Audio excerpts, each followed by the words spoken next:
Glória a Deus. Eu quero que você acompanhe a leitura bíblica, que é por Jesus coincidência que ele cantou essa música, e a palavra que eu quero iniciar essa noite. Leia aqui no Data Show, Mateus, capítulo 8, verso 23 em diante. Mateus 8, 23 em diante, quando Jesus acalma uma tempestade. Diz assim: então, entrando ele no barco, seus discípulos o seguiram. E eis que sobreveio no mar uma grande tempestade, de sorte que o barco era varrido pelas ondas. Entretanto, Jesus dormia. Mas os discípulos vieram acordá-lo, clamando: Senhor, salva-nos, perecemos.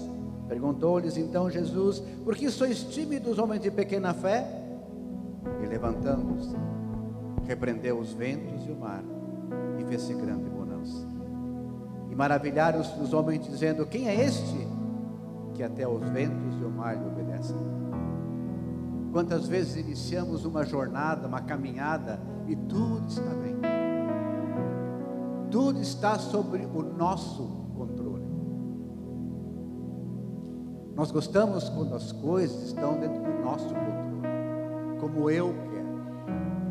Mas quantas vezes tudo estava bem e veio de repente um vento contrário? Alguém já passou por isso aqui? Talvez uma enfermidade, perdeu alguém na sua casa que doeu muito.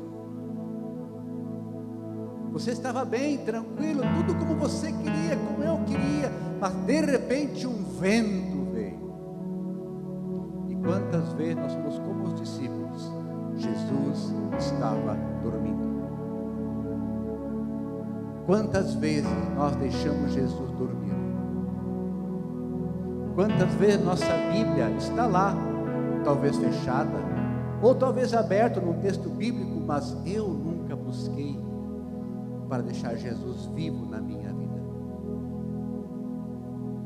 Quantas vezes o dia a dia é tão ocupado, tão corrido, que não dá para orar hoje.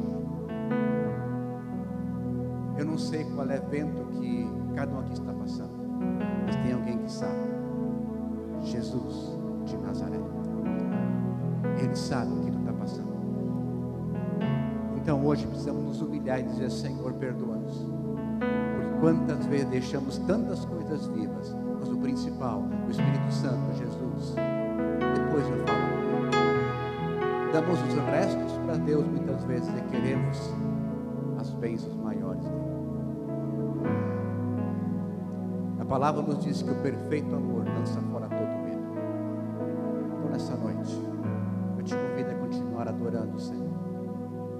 Feche seus olhos, vamos orar agora. Pai, obrigado por essa noite, obrigado por cada um que está aqui.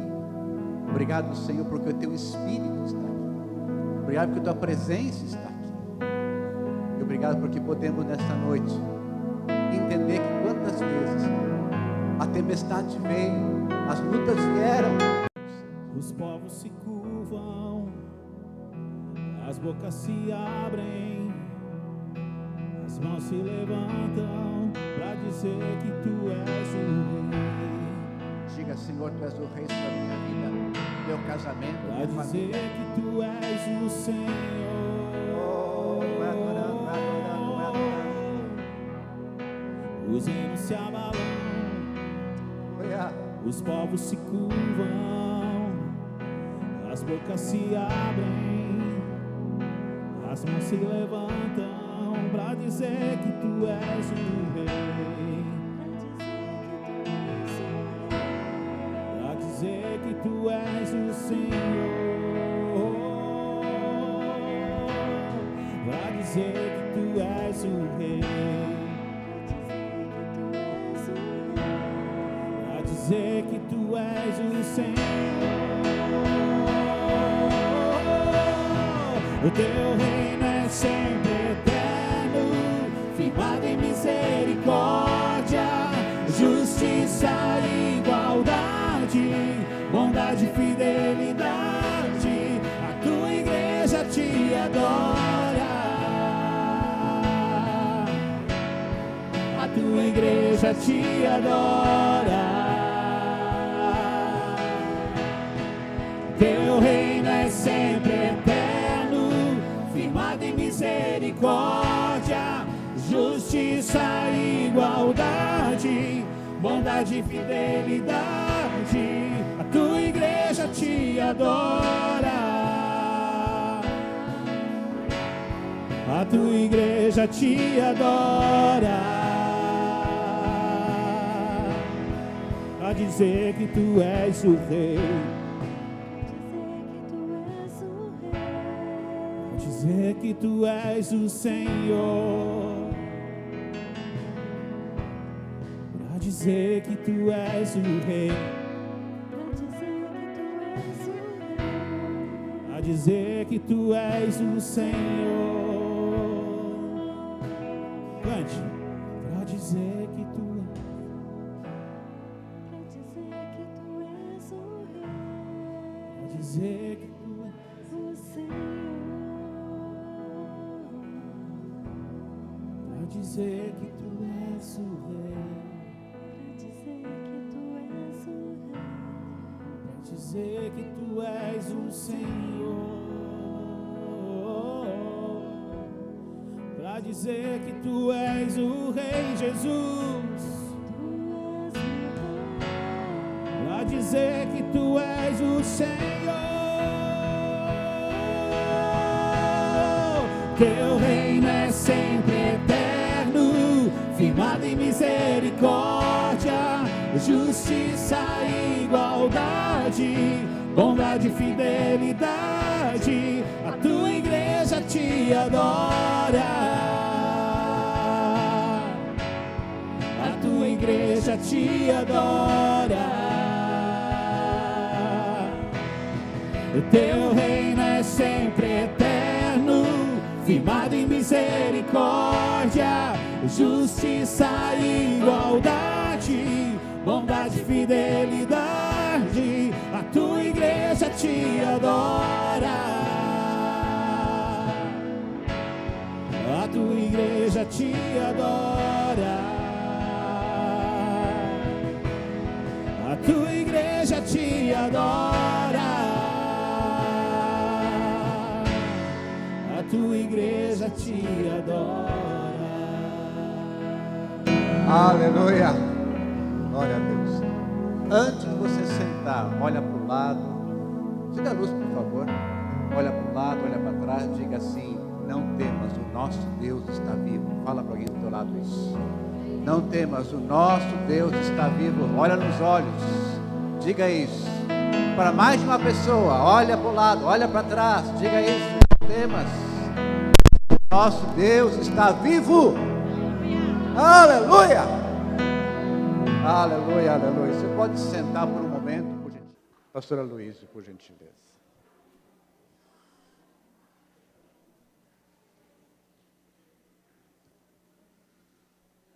Pastora Luísa e sua esposa estão com a gente. Muito obrigado, queridos, por estar com a gente. Que Deus continue abençoando a vida de vocês, família, né? Ele é o autor da frase que os netos estragam os avós, né? Não é os avós que estragam os netos, né? É os netos que estragam os avós. Deus abençoe. Obrigado. Aleluia. Senhor nosso Deus, eu me coloco em Tuas mãos pedindo pelas misericórdias de Cristo, que o Senhor seja com todos aqui, a fim de que, de fato, possamos ouvir e ouvir a Tua palavra, bem como ouvir a Tua voz. Que o Senhor fale aos nossos corações, aos nossos entendimentos e nos impulsione em direção à Tua bênção. Abençoa-nos, portanto, e que toda a honra, toda a glória e todo o louvor sejam dados hoje e eternamente, unicamente ao Senhor. No nome de Jesus Cristo. Amém e amém. Eu creio realmente que o Senhor tem algo a dizer, a falar. Creio de todo o meu coração, porque Achei muito interessante a escolha do texto que o pastor Valdemar fez, escolhendo falar sobre aquela tempestade quando Jesus dormia. Isso porque eu escolhi o mesmo texto. Então, acho muito interessante estas coisas quando acontecem assim. O próprio apóstolo Paulo diz algo tão interessante. Ele diz: a nossa leve e momentânea tribulação produz para nós um peso de glória muito excelente. Em primeiro lugar, tribulação nenhuma é leve, e por mais rápida que passe, ela não nos parece momentânea, porque são momentos difíceis.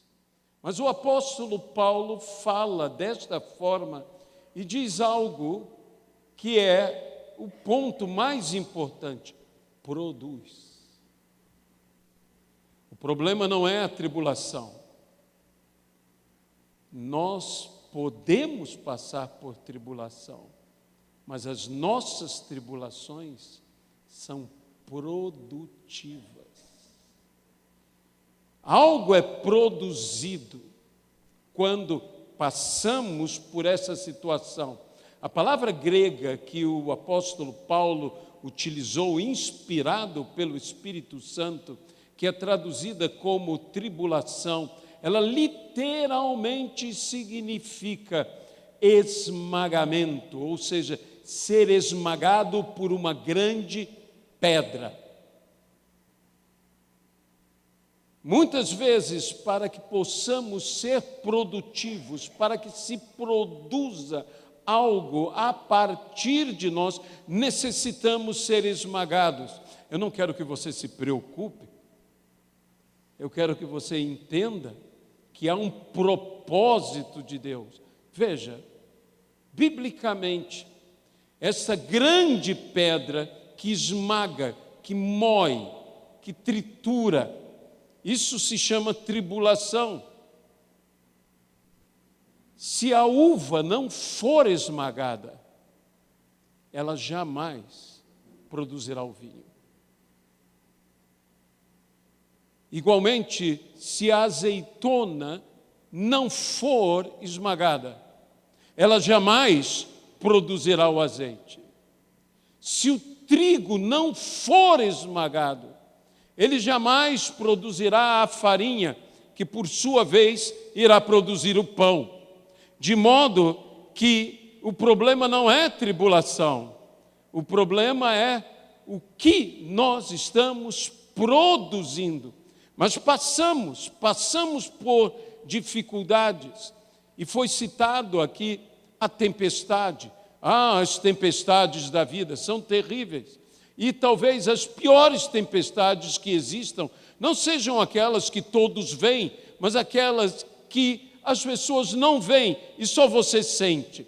As tempestades dentro de nós mesmos. Deus tanto pode acalmar uma como acalmar outra.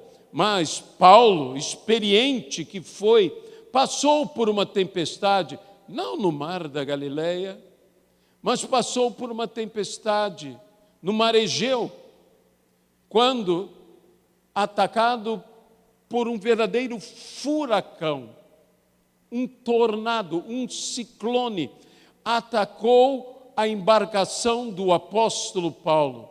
A Bíblia nos diz que durante dias eles não viram nem o sol, nem a lua, nem as estrelas, sendo que naqueles dias toda a orientação marítima se baseava no sol, na lua e nas estrelas.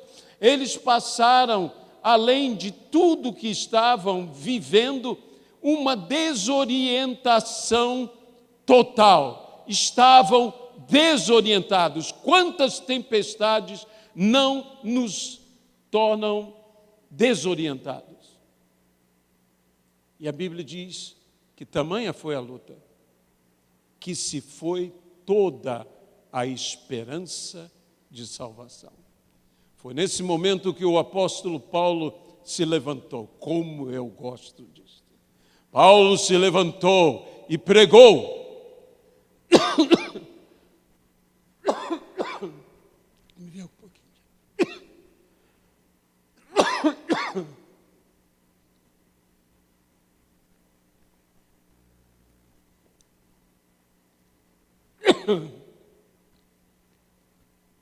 Pregou no meio da tempestade.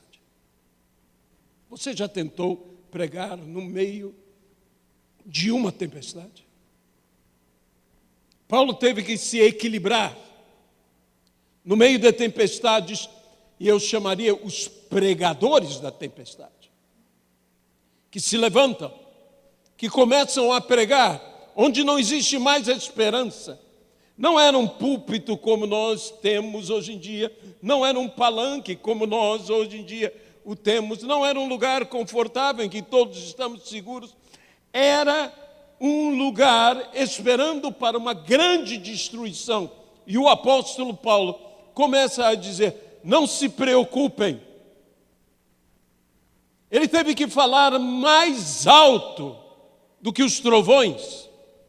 Ele teve que falar mais alto do que os ventos. Nós precisamos, em nossos dias, novamente de pregadores da tempestade, que vão falar mais alto do que a tempestade. Homens e mulheres que terão que se equilibrar em um navio jogado de um lado para o outro, e mesmo assim eles têm que se agarrar em algo. Eu imagino Paulo se agarrando em alguma corda, Paulo se agarrando no que podia, e Paulo pregando, Paulo falando. Como eu admiro o apóstolo Paulo. E quando ele terminou de pregar, eles tinham ânimo para vencer a tempestade. Hoje, eu quero que você saia daqui como alguém que vai vencer a tempestade. O apóstolo Paulo diz: não temam, porque nenhum de vocês morrerá. Só se perderá a embarcação. Eu não sei como isso pode acalmar alguém. Como se eu estivesse num avião dizendo: não temam, nenhum de vocês morrerá, apenas o avião cairá. Desde quando isso acalma? Proporcionalmente era a mesma coisa, mas há um motivo. O navio tinha que se perder. Por quê? Porque Deus não está comprometido com o navio, nem com a carga. Deus está comprometido contigo. Essa é que é a verdade. É com você que Ele está comprometido. De todos que estavam ali, havia um grupo de pessoas que eram os que mais corriam risco. Os que não sabiam nadar. Se você não soubesse nadar e estivesse naquela situação, meu irmão, você estaria numa situação muito difícil.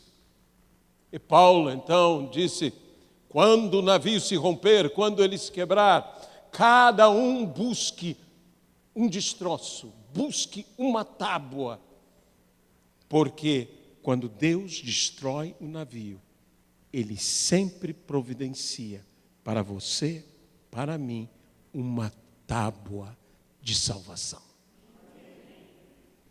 Foi por isso que Paulo, com sua mensagem, encorajou, incentivou novamente, devolveu a esperança de salvação. Tempestades são coisas difíceis, como eu disse. E como foi lido aqui anteriormente, diz: no entanto, Jesus dormia.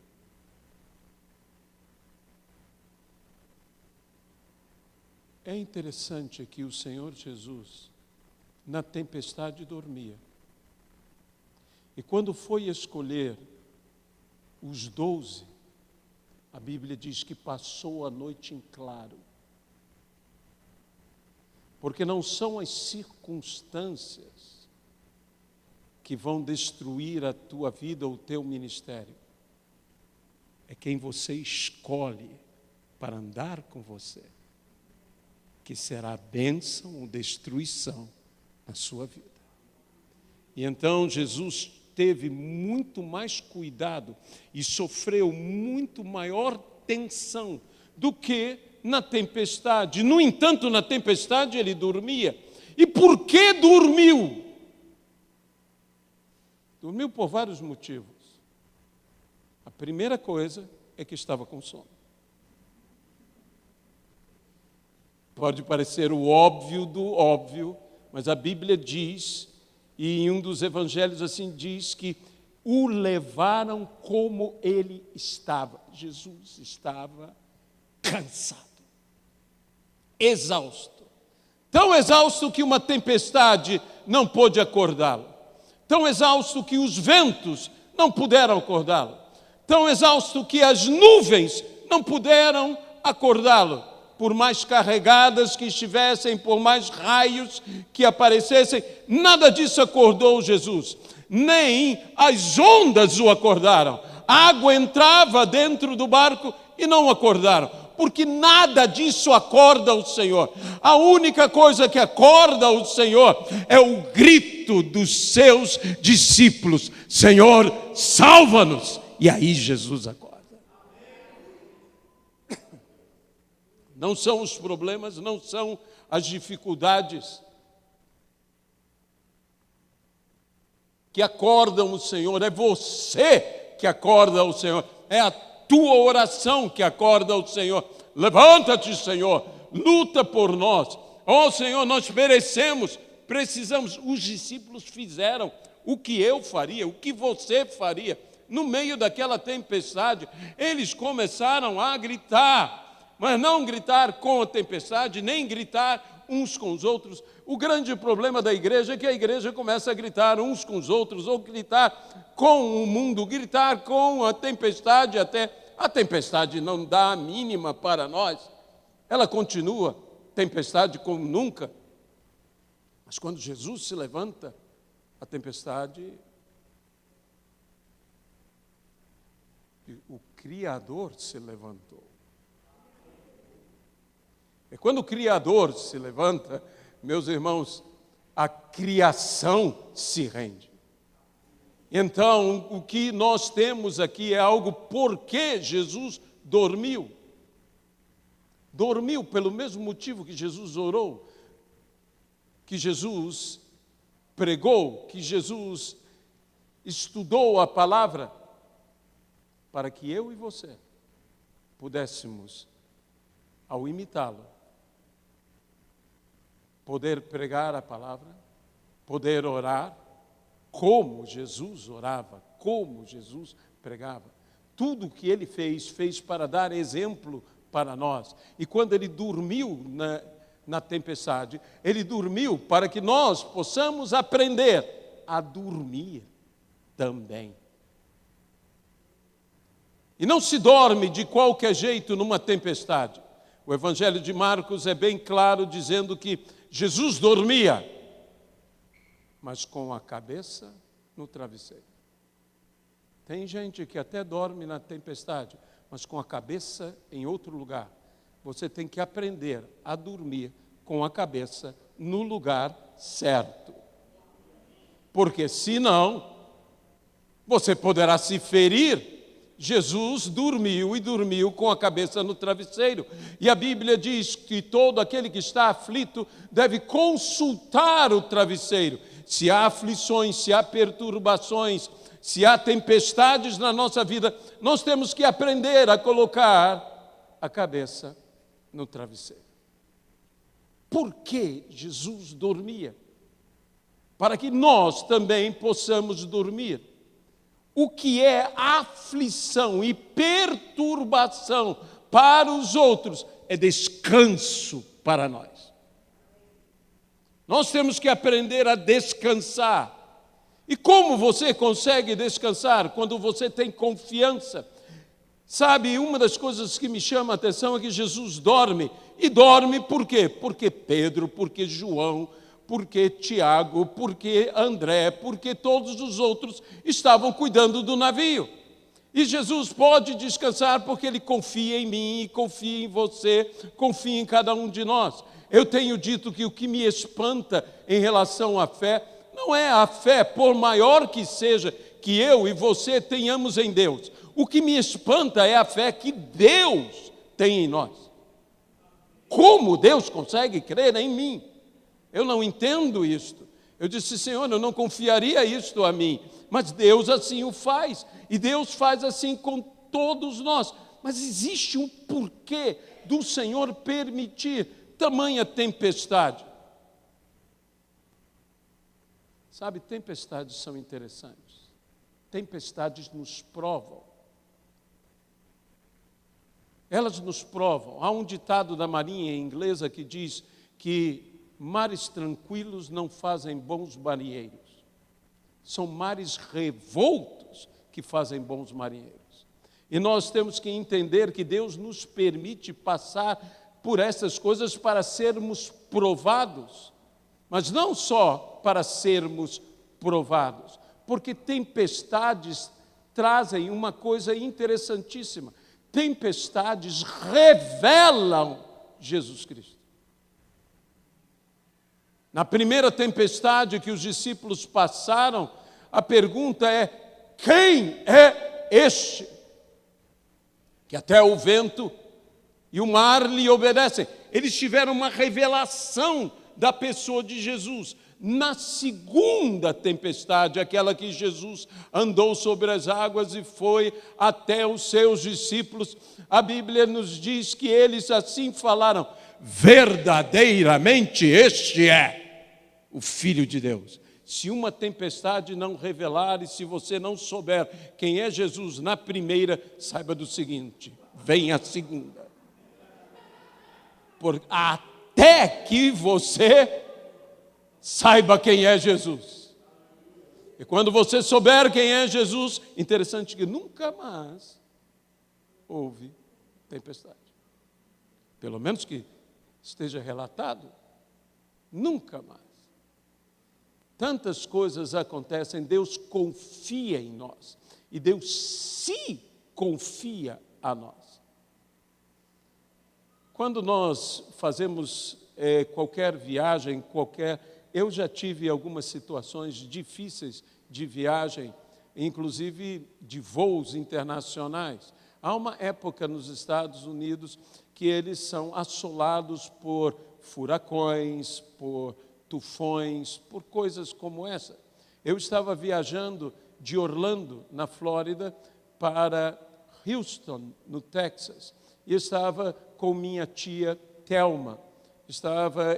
Tia Thelma naquela época tinha 85 anos. Hoje ela está com 93, vai fazer 94. E ela então era a minha companhia de viagem ali junto a mim. Ela me apoiava em tudo e nós entramos naquele avião maravilhoso e dissemos: vamos lá, vamos para Houston. Ela encontraria uma amiga há muitos anos que não via, e fomos para Houston. E eu olho pela janela e vejo nuvens negras, trovões, raios. E eu digo: ele está indo para lá. Sabe quando você olha assim e diz: por que ele está indo para lá? Meus irmãos, nós entramos, depois o piloto nos disse: sinto muito pelo inconveniente, conseguimos pousar. Eu disse: graças a Deus, conseguimos pousar. É que nós entramos num tufão. Não é uma turbulência qualquer, eu juro que o avião deu ré, para você ter ideia. Porque foi uma situação daquelas assim que tudo se move, tudo se joga.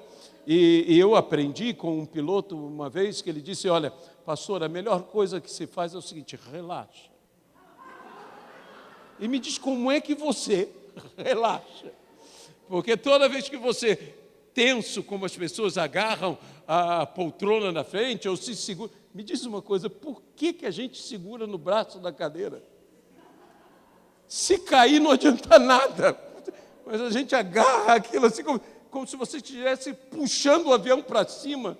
É uma coisa de louco. que acontece assim. E eu fiquei preocupado, o avião inteiro, as pessoas gritando e tudo. Era um tufão, meu irmão. Eu disse, ai meu Deus, minha tia. Agora que ela embarca mesmo. Eu ali preocupado, disse, tia, a senhora está bem?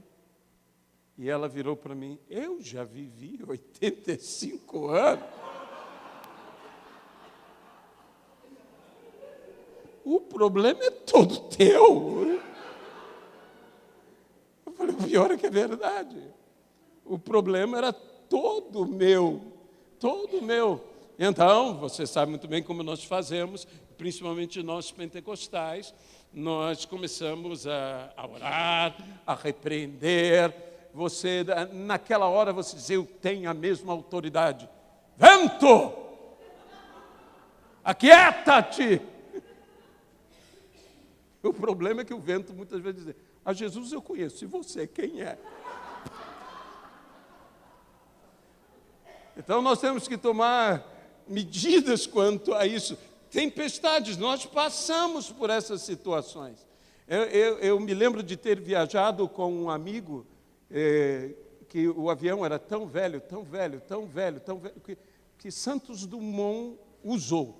Então era um avião horrível. Sabe desses aviões que quando voam, não voam, batem asas? E é sério, eu falei com esse meu amigo, pastor também, a asa do avião subia e descia, subia e descia. Eu disse, esse avião está voando, isso é uma galinha no ar, isso não é uma águia, isso é uma galinha voando. E você sabe que são voos curtos da galinha. E ele disse, não, Luiz, que nada. Quando ele olhou pela janela e viu a asa, ele começou a falar em línguas. Nós passamos por estas coisas. Deus tem propósitos em tudo isso. Eu também tenho que aprender a descansar. Mas existe um motivo que às vezes nos passa despercebidos sobre a tempestade. A tempestade, ela arrasta muitas coisas, mas o vento da tempestade faz com que toda a árvore, com as suas folhas que estão mortas, ou galhos que estão mortos, sejam arrancados e se dê lugar a uma renovação e a uma frutificação. Por isso as tempestades são benéficas, e a Bíblia diz que nós somos como árvores plantadas, nós somos como árvores que no devido tempo dão o seu fruto, cuja folhagem não murcha. Mas agora eu digo, e tudo que está em nós que tem que sair de nós, quando vem a tempestade, vai. E é por isso que Deus permite a tempestade. Nós sabemos que a Bíblia diz que uma árvore boa dá fruto bom, uma árvore ruim dá fruto ruim. Mas a Bíblia diz que o jardim do Senhor é um jardim fechado, cujos frutos são excelentes. E para serem excelentes, não basta a árvore ser boa, porque se a árvore boa dá fruto bom, fruto excelente dá em árvore excelente. Você é uma árvore excelente. E para que os seus frutos possam ser revelados, a Bíblia diz que se pôs assim o amado diante do jardim fechado e disse, vem vento norte, vem vento sul. Porque quando o vento norte e o vento sul se unem, o que há é furacão. E o que era antes fechado se torna agora aberto. É por isto que Deus permite as tempestades. Mas Ele não nos deixa passar sozinhos pela tempestade. Ou Ele vem ao nosso encontro, ou Ele já está conosco. Quando Jesus se levantou e disse aos discípulos, porque primeiro Ele repreendeu o vento, repreendeu as águas, dizendo, acalma-te e aquieta-te. E depois repreendeu os discípulos. E para que os repreendeu? Para acalmá-los e aquietá-los. Pelo mesmo motivo, O mar obedeceu, o vento obedeceu, e a sua palavra atendeu. A palavra ali utilizada no grego é a palavra epistastes, que significa mestre. Foi como os discípulos chamaram a Jesus. Normalmente eles chamavam Jesus de mestres, mas usavam uma outra palavra, didáscalos. Didáscalos, que equivale a rabi, a mestre, a doutor, a ensinador. Mas agora eles usaram a palavra epistastes, somente na tempestade é que foi usada. E essa palavra é um mestre cuja a palavra tem autoridade, que todos lhe obedecem. Assim Jesus foi chamado. Mas se era para salvá-los, por que não disse, Salvador, salva-nos? Mas sim, mestre. Mestre de autoridade, salva-nos.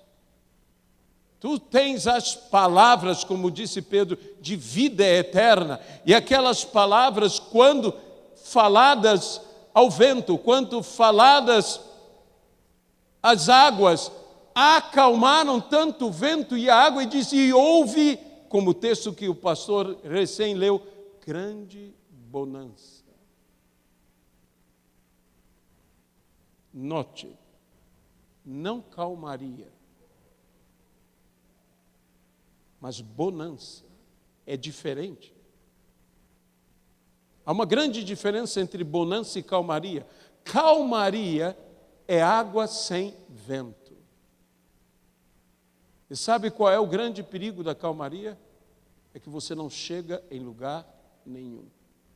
Mas bonança significa bons ventos. O que nós precisamos não é de calmaria. Muita gente quer calmaria. Calmaria é estagnação. Calmaria não é sair do lugar. A tempestade é melhor do que a calmaria, porque a tempestade te faz chegar em algum lugar. No caso da Arca de Noé, fez chegar ao cume quase de uma montanha, e uma das mais altas montanhas da região da Armênia, o Monte Ararat. Eu fico imaginando como é que chegou lá. Foram as águas que levaram. O que acontece numa tempestade, e mais tempestade que o dilúvio não houve, Deus te leva aonde de outra forma você nunca conseguiria chegar. Você chegará em lugares altos, e a Bíblia diz, não se acende uma lâmpada para colocá-la embaixo, mas sim no alto, e assim ilumina a todos que estão na casa. Não se oculta uma cidade edificada no monte. Você será levado a lugares que de outra forma você nunca chegaria lá, mas através da bênção da tempestade você chega. Jesus disse aos seus discípulos, por que sois assim, tão tímidos? O problema é que tempestades nos intimidam, e quando nos intimidam, nos deixam tímidos. Não é apenas a incredulidade que é inimiga da fé, a timidez também é, porque fé se usa não timidamente, fé se usa com ousadia.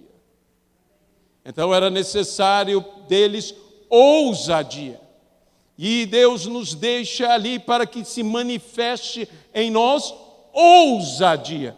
O apóstolo Pedro passou várias dificuldades em suas vidas, mas ele tinha uma palavra de Deus na sua vida que era, dar-te-ei as chaves. Você não acha interessante que Jesus fala chaves e não chave? Por que será que o Senhor deu chaves? Quando Pedro sai da prisão, eu vejo um dos motivos. Não bastava uma chave. A Bíblia diz que Pedro estava preso no cárcere e ali em cadeias. A primeira coisa que aconteceu foi que as cadeias se abriram, Pedro foi solto. Depois a porta do cárcere se abriu, Pedro continuou seguindo o anjo. A porta da prisão se abriu. Pedro continuou seguindo o anjo. A porta da fortaleza se abriu. Meus irmãos, Deus te dá chaves, porque por vezes você vai precisar mais de uma. Amém? Eu sei, isso parece o óbvio do óbvio. Mas muitas vezes nós só estamos pedindo uma chave. E Deus diz, não, eu vou te dar chaves. Não importa quantas portas fechadas existam. Não há problema para portas fechadas, para nós. Não há problema, porque não importa quão bem trancadas estejam cada porta daquelas que quem tem chave, abre. E a Bíblia diz, tomar-te-ei pela tua mão direita, e diante de ti não haverá portas fechadas. Há bênção em tudo isto. Mas Jesus disse, por que não crestes? E a pergunta é, no que não creram? Aonde estava a incredulidade dos discípulos? Os discípulos estavam incrédulos por um motivo. Jesus havia lhes dito, passemos ao outro lado. Se Jesus diz que você vai chegar do outro lado, saiba do seguinte, não importa a tempestade que aconteça no meio do caminho, Ele disse que você vai chegar, então você vai chegar. Não duvide. Como os discípulos duvidaram, nós nunca chegaremos. Jesus, ajuda-nos. Jesus acorda e disse, onde está? Há um texto que diz, onde está a tua fé? Sabe, muita gente tem colocado a sua fé em pessoas e em coisas que não deveria colocar. E quando precisa, não tem, porque a sua fé está onde não deveria estar. Mas outras pessoas, o problema não é que a fé esteja com quem não deve estar, ou com aquilo que não deve estar. O problema é que a fé, que é um verbo, a palavra pistes no grego, que a palavra fé, ela não é apenas substantivo, ela é um verbo. Eu sei que no português fica difícil conjugar fé. Eu fé, tu, nem diga. Por isso nós usamos a palavra crer, porque não há um verbo para fé, mas no grego, fé é conjugada. E se você conjuga fé, você tem que conjugar na pessoa certa e no tempo certo. Você tem que conjugar fé em concordância correta. E o problema é que muitas vezes nós estamos com uma fé no tempo errado. Ora, quando Maria e Marta estiveram com o Senhor diante da morte do seu irmão Lázaro, falaram algo verdadeiro. Senhor, se tu estivesses aqui, meu irmão não teria morrido. Elas tinham fé em Jesus, mas veja que elas tinham fé no passado, se tu estivesses. E Jesus então disse, não te disse eu passado, se creres presente, verás a glória de Deus futuro. E trouxe a fé, e elas disseram, eu creio, agora a fé está no tempo certo, e o milagre aconteceu. Tenha fé no lugar certo, tenha fé no tempo certo. Uma outra coisa que chama a atenção é a palavra que está para barco. Porque a palavra que está para barco criou tanto polêmica entre os que traduziam o texto, porque ela não é barco, ela é barquinho.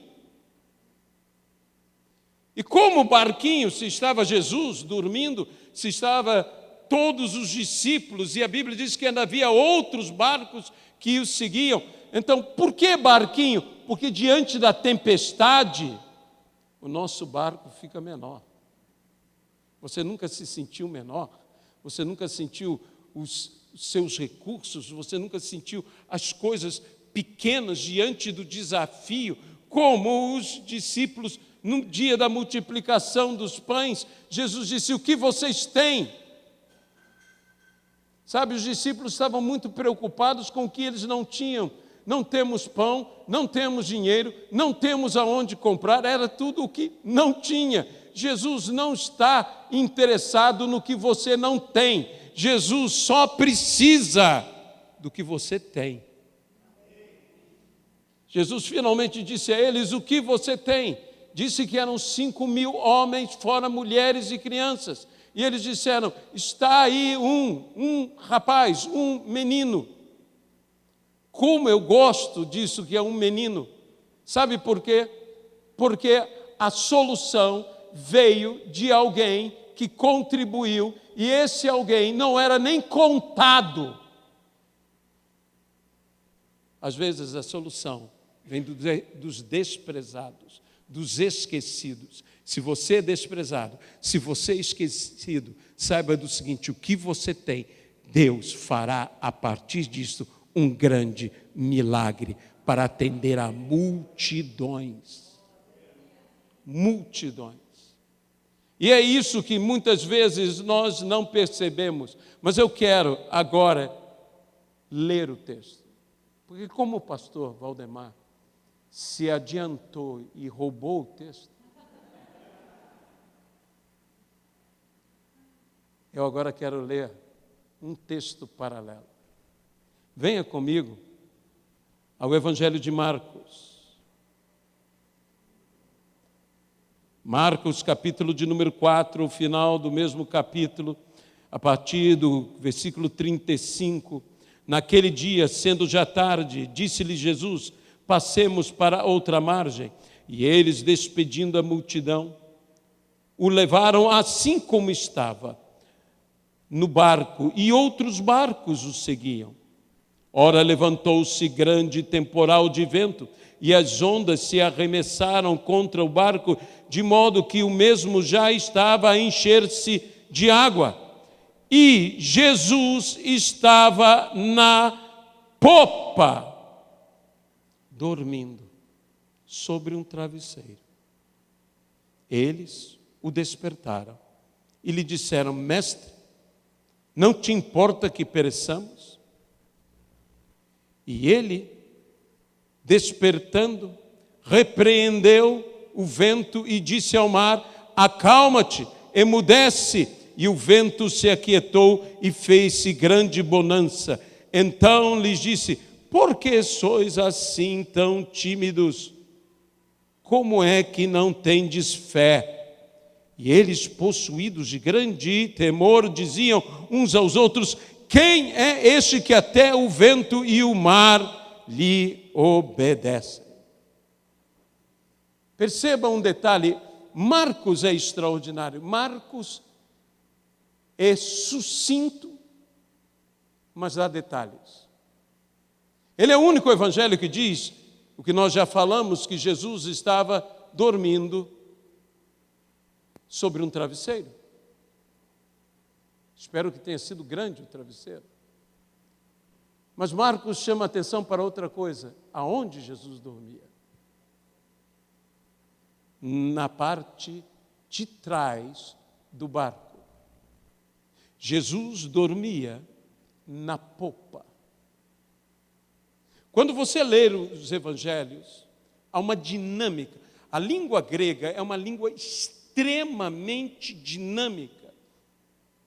Ela implica em movimentos, em ação. E o evangelho de Marcos é o evangelho das ações, é o evangelho dos milagres, é o evangelho dinâmico. Jesus tem um dinamismo todo especial. Ele é relatado no evangelho de Marcos assim, em ação, sempre agindo. E quando se lê aqui, a ideia é que Jesus se levanta e se vai da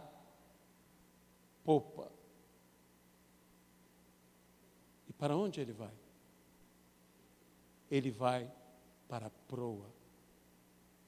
Meus irmãos, Deus há de se levantar, ouça-me bem, e ele sairá da popa, e ele irá para a proa, porque a Bíblia diz, ele irá adiante de nós.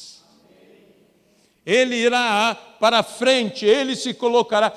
Eu não sei como a tua mente funciona. A minha mente, ela desenha um quadro. Eu imagino Jesus, eu sinto a situação. Eu imagino toda aquela tempestade, água entrando e os discípulos indo para trás do barco. O barco deve ter perdido até o equilíbrio, porque todo mundo ficou num canto só. Senhor! Jesus se levanta. Jesus passa por eles, Jesus vai à frente do barco, e lá estão todos eles olhando as costas do Senhor. Você se lembra de algum texto bíblico sobre isso? Moisés, quando falou com o Senhor, e o Senhor lhe disse, farei passar diante de ti toda a minha bondade, e Moisés viu as costas do Senhor. Você verá as costas do Senhor, ele sairá da popa e ele irá para a proa, ele irá para a tua frente, e quando isso acontecer, toda a bondade do Senhor passará diante de você, na tempestade. Na tempestade. Eu imagino Jesus à frente do barco, Jesus então falando às ondas, falando ao vento, dizendo, acalma-te, aquieta-te. Eu não sei como o seu Jesus fala isso, mas o meu fala alto e grosso. Que eu imagino assim, cada um tem uma visão diferente, mas eu imagino assim, Jesus se levanta, uma coisa quase épica, nem Viking se compara.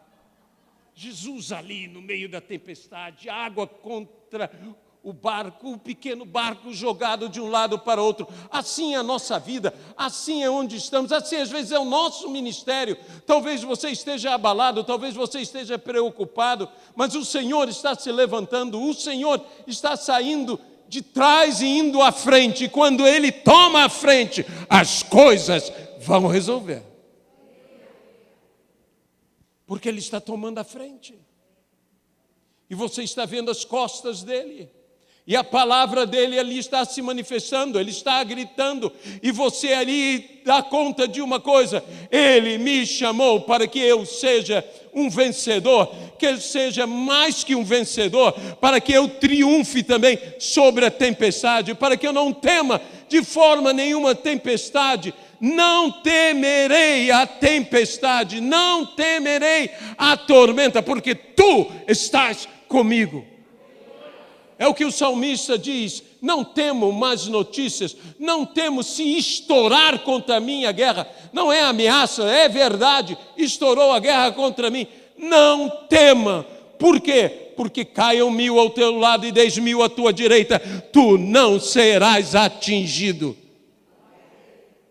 Levante-se com Jesus, veja o Senhor agora na tua embarcação, na tua casa, nos teus negócios, na tua vida, na tua saúde. Ele está tomando a frente, Ele está indo da popa para a proa, Ele está se colocando de cara com o problema, de cara com a tempestade, mas na hora que Ele abrir a boca, tudo vai mudar, e de uma vez.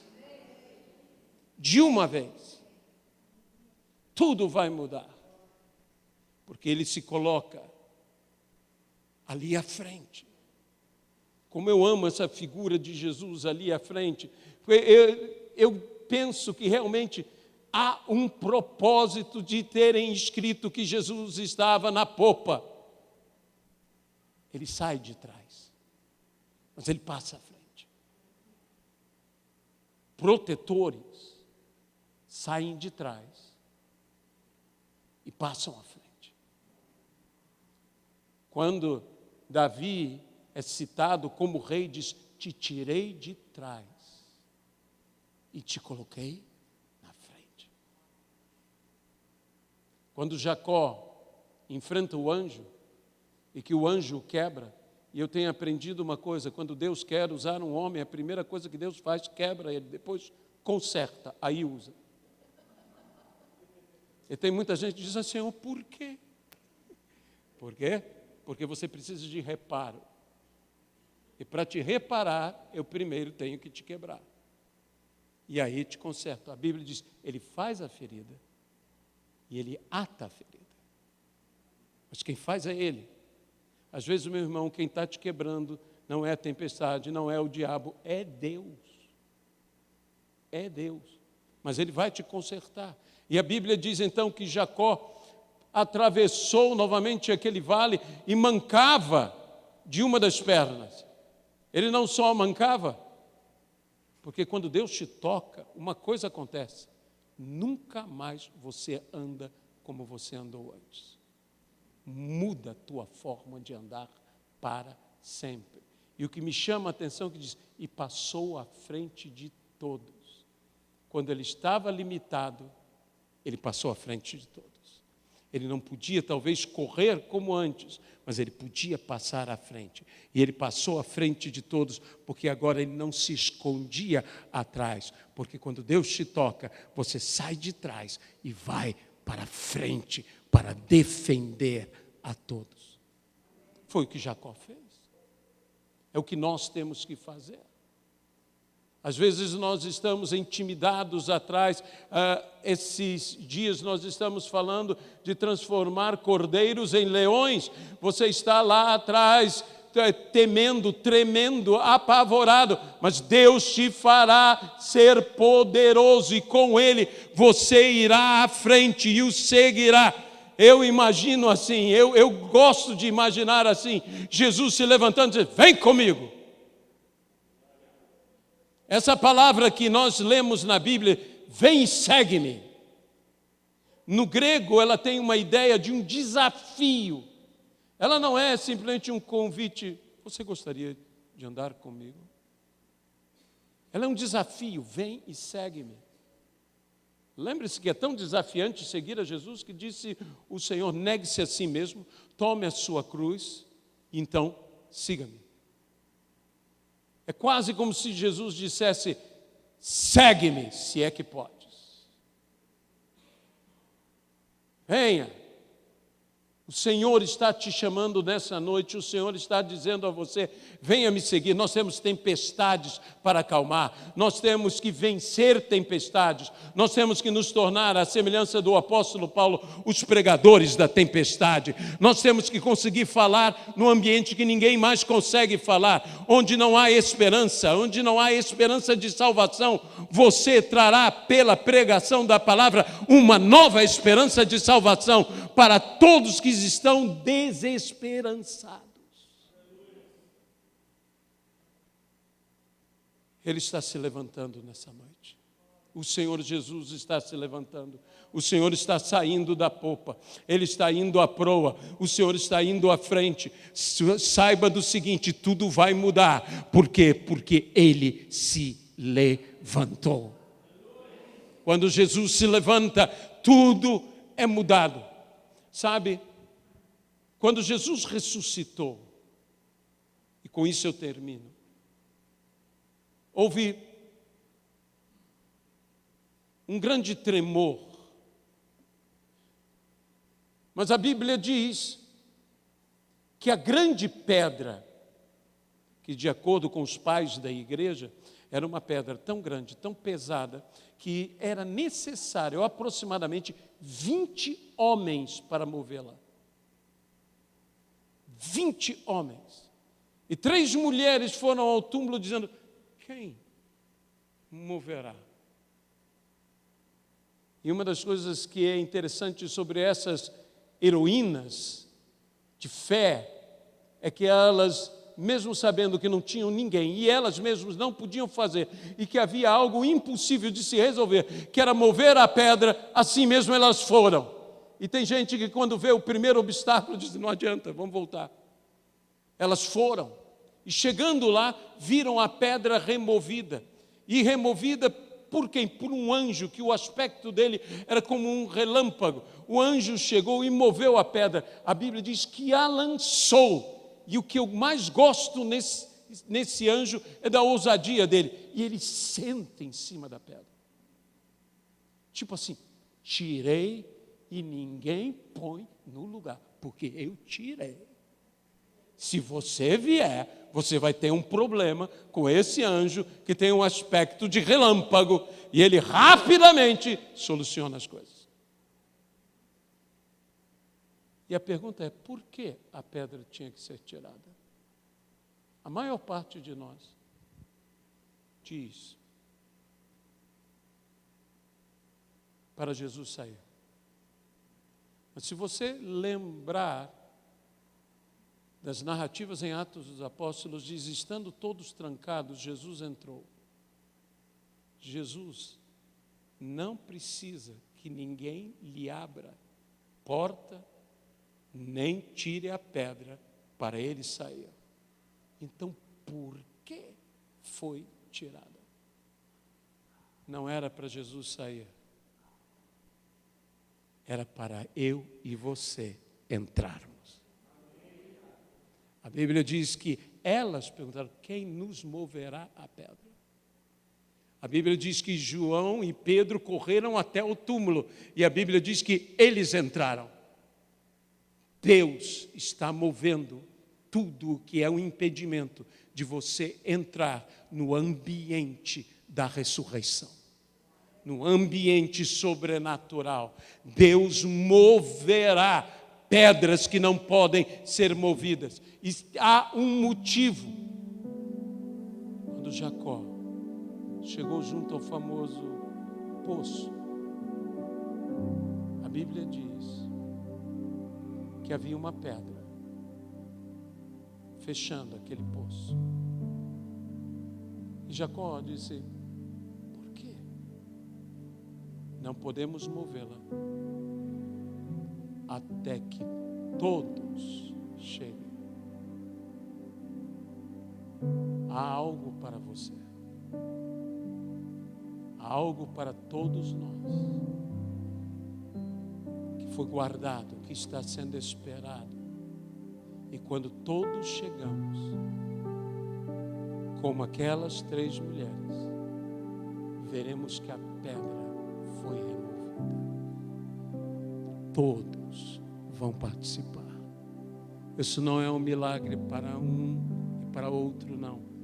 Todos vão participar. Há uma fonte de vida que jorra do Senhor Jesus. E aquele que tem sede, venha a mim e beba. E quem tem fome, venha a mim e coma. E a Bíblia diz, quem beber da água que eu dou, jamais voltará a ter sede. Aleluia. O Senhor hoje sai da proa e Ele vai à popa. E eu também quero aprender a sair da popa. Obrigado. É bom ter uma mulher que te corrige. Ele sai da popa e vai para a proa. E hoje todos nós vamos nos mover desde a popa até a proa. Vamos sair de trás e vamos chegar à frente. Deus quer te dar a vitória. Deus quer te tornar mais poderoso que a tempestade, porque Ele te levará, como a Bíblia diz, bendito seja Deus, que sempre me conduz em triunfo, em Cristo Jesus. Ruja o leão, aprenda a rugir para o vento, aprenda a rugir para as ondas, aprenda a rugir, porque até o vento e o mar te obedecerão, não por nós mesmos, mas porque o Senhor é por nós. E se Deus é por nós, quem será contra nós? Aprenda a rugir. Aprenda a se mover. Talvez você esteja lá atrás, escondido, amedrontado, acanhado, intimidado. Tenha coragem agora. Eu gosto do que Davi disse ao seu filho Salomão. A Bíblia diz que Davi o segurou, olhou para Salomão e disse uma palavra: "Sê homem". Sabe, meu irmão, hoje em dia eu acho que tem muita gente que está precisando ouvir essa palavra: seja homem. Levante-se como um homem, lute como um homem, faça como um homem. E você dirá: mas pastor, eu sou uma mulher. Espero que não os homens digam isso, mas as mulheres. No dia em que Cristo foi crucificado, onde estavam os homens? Mas sabe o seguinte, a Bíblia diz que todas as mulheres que seguiam o Senhor Jesus estavam lá. Todas. Naquele dia, as mulheres foram mais homens que os homens, porque elas mostraram mais nobreza, mais hombridade, mais força, mais coragem do que os homens. E por causa disso, elas foram as primeiras a ver Cristo ressuscitado. Porque a quem honra, honra. Deus tem chamado a mim e a você para nos tornarmos mais poderosos que as mais poderosas tempestades. Levante-se da sua embarcação, saia da popa, vá à proa, encare o problema de frente e proclame a palavra. Escute-me, tempestade, acalme-se, aquiete-se. Por quê? Porque no nome de Jesus eu te ordeno que pare. Vai parar. Eu creio nisso de todo o meu coração. A Bíblia diz: uma vez falou Deus e duas vezes eu escutei isso. E a Bíblia diz que pelo testemunho de 2 ou 3, toda a verdade será estabelecida.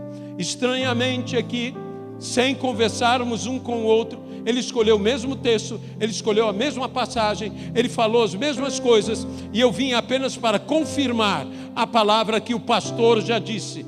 E então agora, meu irmão, quando 2 concordam a respeito de qualquer coisa que porventura pedem ao nosso Pai que está no céu, ela é concedida, porque a oração de um tem poder, mas a oração de 2 tem todo o poder. E tudo o que pedirdes vos será concedido. Agora é a hora de dizer à tempestade: basta. Basta. Você tem coragem de fazer isso?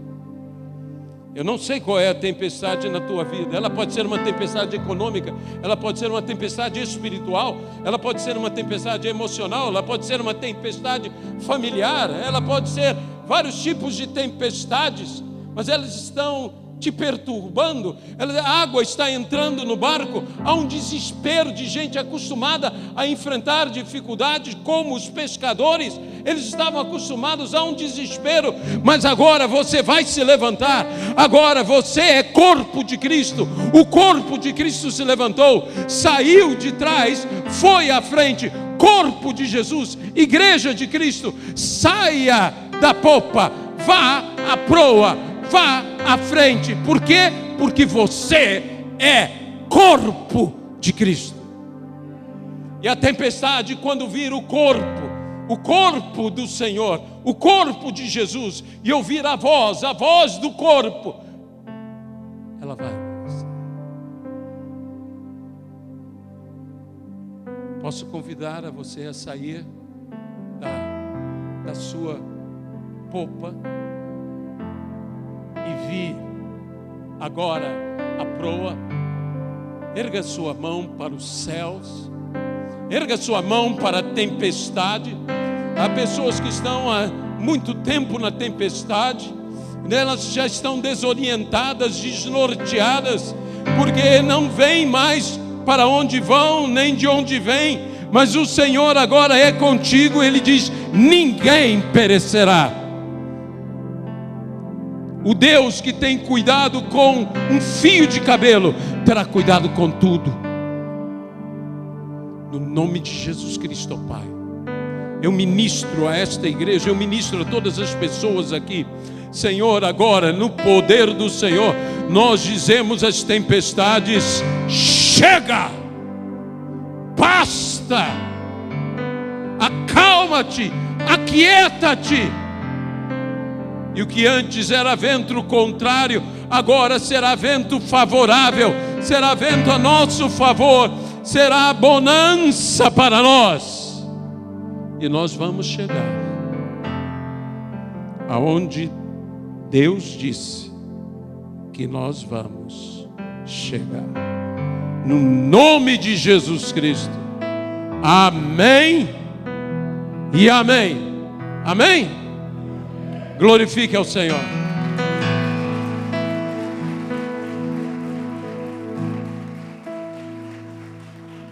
Eu quero chamar o pastor Link aqui na frente.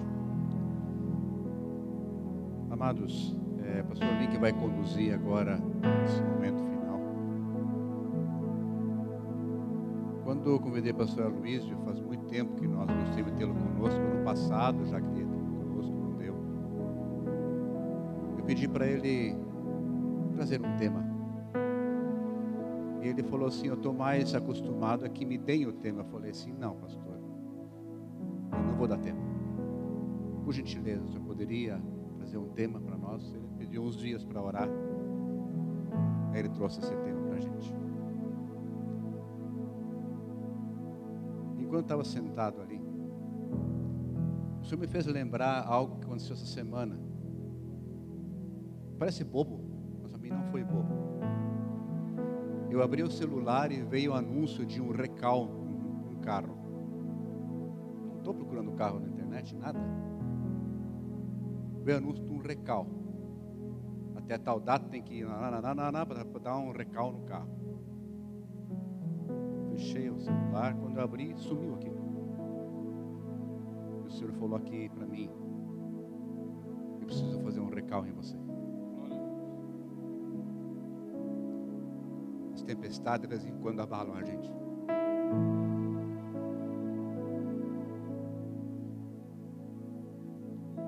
A gente prega porque crê, mas aqui dentro está arrebentando. Eu não vou continuar a ministrar agora, eu vou ali embaixo, eu preciso de oração. Os pastores vão orar para quem quiser vir aqui na frente e dizer: eu preciso de um recal na minha vida. Por isso que eu chamo o pastor Link, ele vai conduzir agora. Eu não sei como é que Deus vai conduzir o pastor Link, eu não sei, eu peguei ele de surpresa ali agora. Mas eu preciso de um recal aqui. Eu preciso. Se você precisa, vem aqui na frente. Aqui o pastor Aloysio está aqui, o pastor Luciano, minha esposa, a pastora Tânia. Você quer um recal? Eu preciso de um recal. Te adorarei. Vem aqui na frente. Estás aqui. Amém. Mudando o destino. Graças te damos.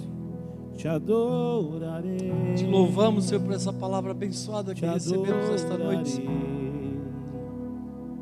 Pela demonstração, Senhor, do teu agir. Operando milagres. Me chama muita atenção nesse texto quando diz assim: por que vocês são tímidos? Te adorarei. Sabe, a timidez não deixa nós avançarmos. A timidez nos deixa, como foi falado hoje, nos deixa lá num canto, apreensivos, com medo. Te adorarei. Essa noite eu quero chamar os tímidos. Meu Deus é Deus de milagres. Nós já temos alguns tímidos aqui, mas hoje eu desafio você que é tímido. Tímido muitas vezes na fé. Tímido talvez em não ter a intrepidez da palavra. Tímidos de medos. Tímidos de não querer buscar ao Senhor, às vezes em momentos onde que Ele está dizendo: busque. Esse é quem tu és. Sabe, nesta noite, o Senhor está chamando os tímidos. E o Senhor quer transformar a vida de vocês, assim como Ele tem transformado a minha. E nós sabemos que Ele vai transformar a sua aqui nesta noite. Sabe por quê? Porque Jesus é o nosso escudo e a nossa fortaleza. Por isso que Ele saiu da popa e foi para a proa. Os discípulos ficaram todos amontoados num canto, mas Ele foi para mostrar para mim e para você e para os discípulos: eu sou o escudo, eu sou a fortaleza. Por isso que quando nós precisamos do Senhor, nós vemos as costas dEle, porque Ele é o nosso escudo em todas as situações.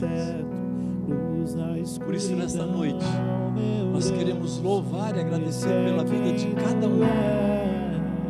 Pela vida de cada um. Que caiam barreiras esta noite, dessa timidez, desse medo, desta falta de fé muitas vezes. Porque muitas vezes é assim mesmo, nós estamos olhando para as circunstâncias. Eu gosto muito de um texto em Gênesis que fala sobre Agar. Agar foi errante ao deserto com o seu menino e chegou num determinado momento, acabou a água e acabou o pão. E lá diz no texto que ela colocou o menino debaixo de uma árvore, se distanciou e disse assim: acabou o pão, acabou a água, eu vou ver meu filho morrer e depois eu vou morrer também. Mas ali, no mesmo instante, diz a palavra que o anjo do Senhor disse assim: o que tens, Agar? O que você tem essa noite? O Senhor está perguntando: o que você tem esta noite que você precisa deixar aqui? E o texto continua dizendo que o anjo disse assim: Agar, eu ouvi o choro do menino. Essa noite o Senhor está ouvindo o teu choro. Essa noite o Senhor está ouvindo o teu choro. E eu creio que quando você sair daqui, o teu choro vai ser de alegria. Ele pode ser um choro agora de coisas contrárias, mas a palavra do Senhor, ela é eficaz e ela vai produzir um choro de alegria sobre as nossas vidas. E quando Agar se posicionou, sabe o que ela viu? Um poço do lado. O poço já existia ali. E é isso que eu quero completar dizendo, que não olhe para as circunstâncias. Assim como os discípulos primeiro olharam para as circunstâncias, mas quando eles olharam para o Senhor, as coisas se acalmaram. Senhor, nós queremos te louvar e te agradecer pela vida de cada um aqui nesta noite. Senhor, nós não sabemos o que cada um está passando, Senhor, mas o que nós sabemos é que o agir do teu Santo Espírito está sobre a vida de cada um aqui. Senhor, nós te louvamos, nós te damos graças. Obrigado, Senhor, por esse momento, Senhor. Obrigado, Senhor, pelo desafio, Senhor. Obrigado, Senhor, pelo posicionar de nós sairmos da popa e estarmos na proa, Senhor. Porque a tua palavra diz de que nós somos daqueles que avançamos, nós não somos daqueles que retrocedemos. E nós queremos avançar cada vez mais. E nós sabemos que nós seremos avançados pelo poder da mão poderosa de Jesus Cristo sobre as nossas vidas. Senhor, nós te louvamos, nós te damos graças e nós entregamos este momento, Senhor, nas tuas mãos, Pai, no nome santo e poderoso de Jesus Cristo. Amém, amém e amém.